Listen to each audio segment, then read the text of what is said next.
Hello, I'm Sarah, and I'm with the NASA at My Library project and Cornerstones of Science.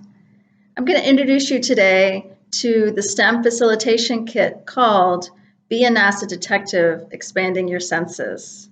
This is a wonderful kit to help you and your patrons understand more about those things that might be a little unseen.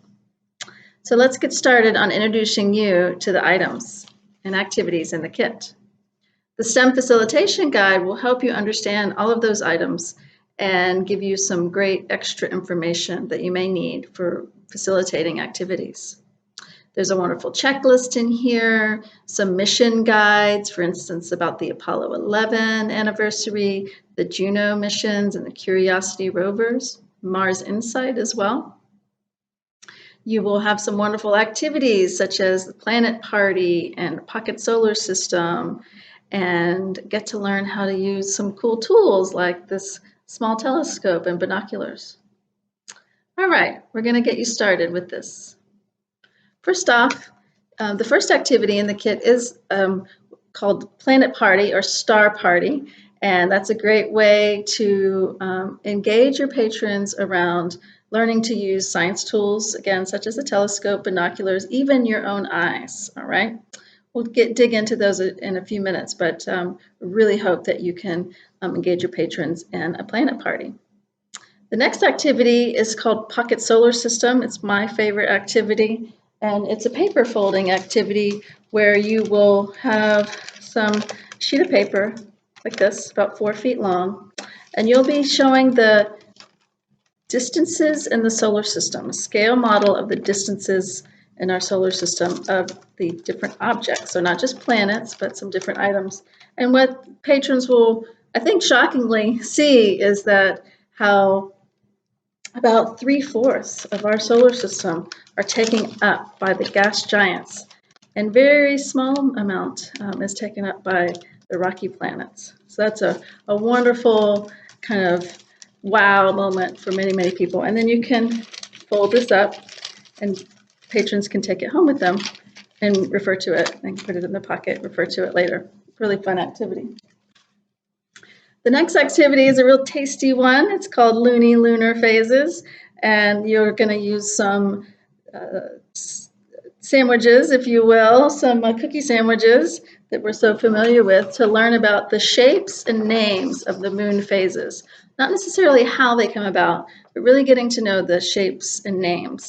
So my favorite is getting to use the cookies, right? And finding out what I opened up, right? So I think I opened up the full moon here, already ready to go. Or you can change them using like a plastic knife, if you will. So it's a little bit messier, but you can go and form maybe a crescent. So scraping off with either a knife or a spoon or even your teeth. Many people, it's nice and tasty. So you can make maybe a crescent moon and talk about, again, those shapes and names so they can really get to know what those are before they learn about how moon phases come about. That's Loony Lunar Phases.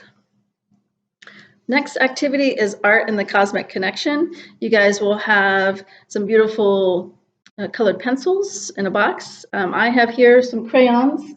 You can use pastels, anything that you would like, but we've provided you with some good pencils for you to use. And that activity is just a wonderful way to show how art is science and science is art.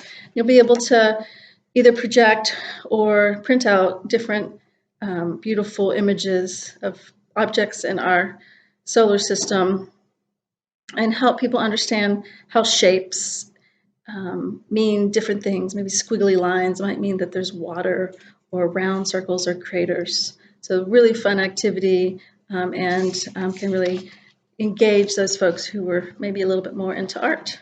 And again, this can be for youth and adults. All of these activities can be adjusted for different age groups. All right, investigating the insides is another activity, really fun. You get to use a neat tool here, which is always a fan favorite. This is an infrared thermometer detecting infrared light. You guys will have some round balls that represent maybe a planet. I like to kind of hide things inside. And we've provided you an infrared thermometer, a scale, you've got some magnets. You can do all kinds of different things. So you can maybe determine the temperature. You can put ice in here or even like a heat pack. What you're doing is kind of making some predictions on what might be in the planet. And for instance, you can determine the temperature if it's a kind of a hot or cold planet. Or if there's some magnetism involved with your planet. So it can be a great way to help learn about predicting things and come up with some ideas on what you think your planets might be made of.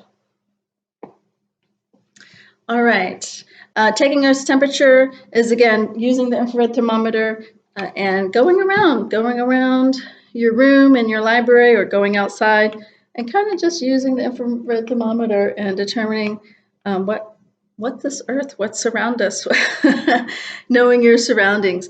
This is a laser, so you'll want to maybe turn this laser off, which you'll do here if you have younger folks, and so you don't want to ever point it at somebody's eyes. All right, so just being safety conscious about that. So the science tools that we're providing with the kit is this small telescope here, and small but mighty, I should say. And we're providing two eyepieces. One's a wide angle and one's a zoom. And I believe there's also a Barlow lens, which actually doubles the zoom.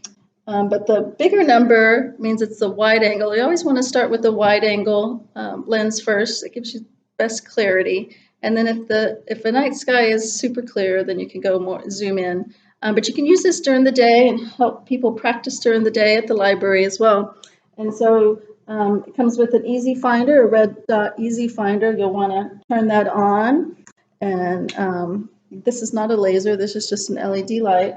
You kind of want to bend down and look through the viewfinder here and point it on the object. If it's the night sky, you'll want to point it on the object you want to view, or if you're doing it in the library, kind of point it across something that's kind of far away.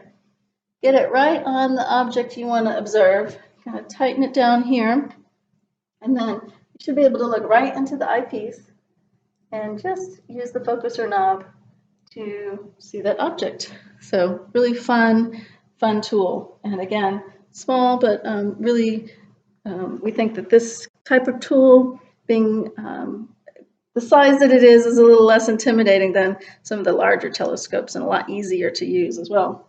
So just want to try to remember to turn off your easy finder to save some battery power. Also the binoculars, we love binoculars for viewing the night sky as well as just your eyes. Binoculars are interesting. You can adjust them to fit your eyes and work best with your eyes by kind of, again, moving the barrels up and down, kind of making sure you see one image.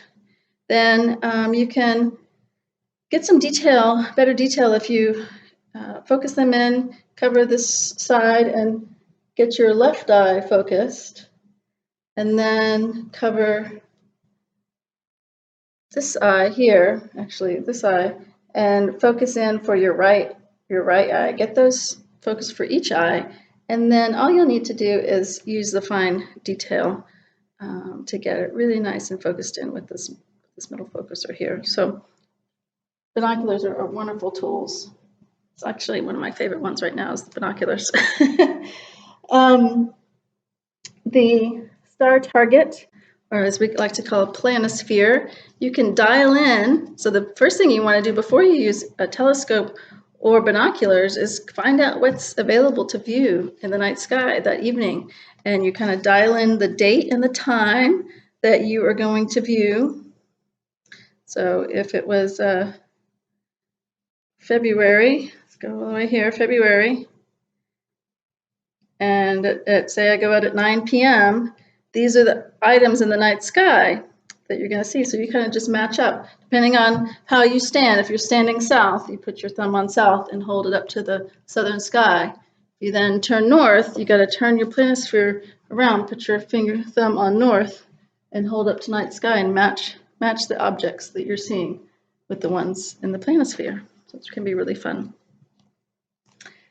All right, so the final pieces of the kits are your magnetic kit here. Again, you've maybe used some magnets with your investigating the insides activity, or individually it comes with a great book here. You can learn a little bit about like the magnetic field of the Earth, do lots of fun activities. The kit comes with 6 books, and really love these. Again, kind of all of these activities are focusing on maybe prediction and detecting things, and finding the constellation is a great way to do that. Secrets of Our Earth, you use a flashlight to go behind an image and see what comes up. So your kit has a flashlight and you can kind of see what comes up for different things on our Earth. And you also have some tactile books, again, the great way to incorporate a different type of learning using tactile books, again, around craters and other objects in our night sky. Finally, there's some great flyers that can help you find folks to come help you with your programming if you're not all that comfortable, if you want some extra help with using telescopes and having planet parties. Solar System ambassadors are sometimes available for those, or to give presentations, and the Night Sky Network are your local astronomy clubs that can very typically are interested in doing a lot of community outreach. So reach out to those folks. And we hope that you see that there's some web links for you. There's different videos that you can go to for each activity, and websites if you want to find any of these items for your library itself. All right, we really hope you enjoyed this kit. The NASA at My Library team and your state library agency are excited to be bringing this to you. And don't forget to fill out the survey. I know those are always tough, but we hope that you will do the survey for us so that we know what we can make better for you in the future. Thank you so much for your time, and enjoy the STEM kit.